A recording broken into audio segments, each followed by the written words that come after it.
In this video, we will talk about how to fix keyboard not working Windows 11.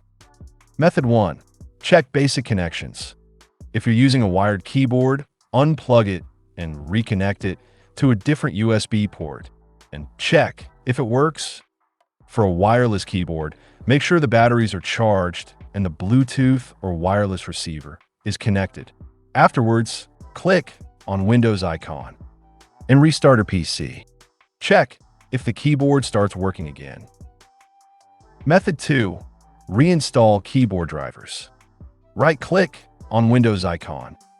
Select Device Manager. Expand Keyboards. Right-click on Keyboard Driver. Select Uninstall Device and uninstall the driver. After doing so, click on Windows icon and restart your computer. Windows will reinstall the correct driver automatically. Method 3. Modify the value data. Click on Windows icon. Open Settings. On the left, click on Accessibility. Scroll it down. Select Keyboard. Turn on-screen keyboard.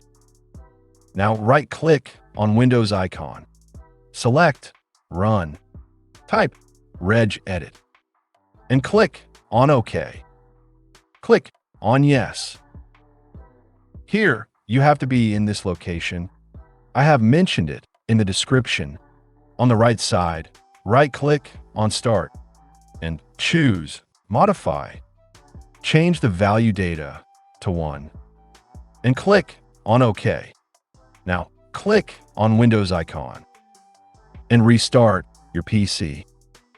So that's how you can fix keyboard not working Windows 11. See you in the next video.